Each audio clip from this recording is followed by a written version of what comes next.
जी नमस्कार। बहुत छोटे में बहुत 2-4 लाइन में मैं कबीर साहब पर बोलना चाहूँगा, क्योंकि कबीर साहब पर तो फिर बोलना बहुत बड़ी बात हो जाती है और मेरा लेवल नहीं है उस तरह का, अभी मेरा उतना अध्ययन नहीं है, बहुत छोटा अध्ययन है कबीर साहब पर। छोटी-सी बहुत उनके चरणों की धूल की बराबर जानकारी है कबीर साहब की।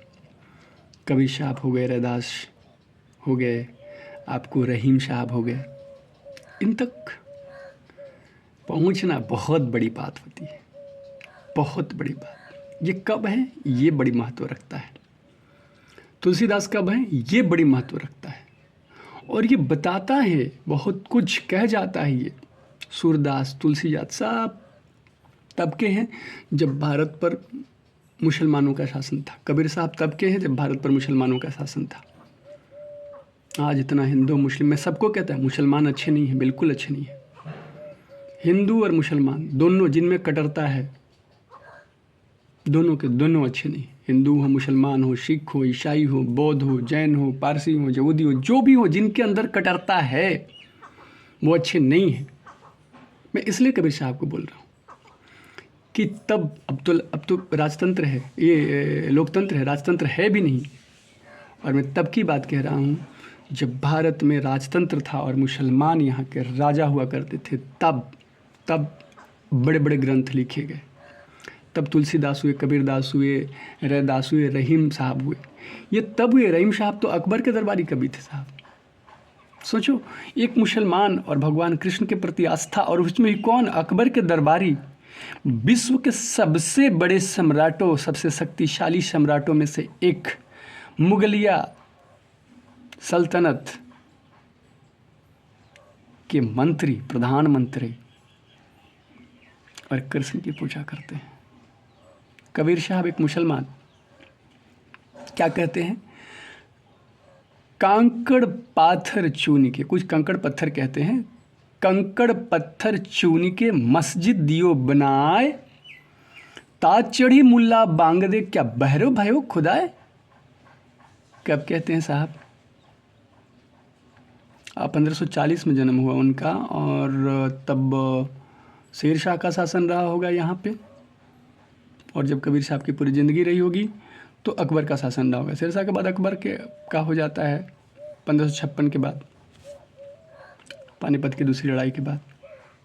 तो तब कहते हैं जब यहाँ मुसलमानों का शासन है, कंकड़ पत्थर चून के मस्जिद दियो बनाए, ताज चढ़ी मुला बांग दे, क्या बहरे भयो खुदाए। तुलसीदास जी और अब्दुल रहीम खान, खाना साहब, खाना, अब खान लगा के बड़े खुश है ना, वो खाना थे, खानों के खान, खानों के मालिक। खान माने ये खुदाई वाले खान नहीं, खान साहब, पठान साहब के सबसे बॉस हेड थे अब्दुल रहीम खाना। उन्होंने कृष्ण को अपनाया साहब, और अकबर के दरबार, अकबर के 9 रत्नों में से एक, ये सीख देता है कोई हिंदू नहीं, कोई मुस्लिम नहीं, कोई बैकवर्ड फॉरवर्ड नहीं। बदलती रहती हैं परिस्थितियां साहब, लेकिन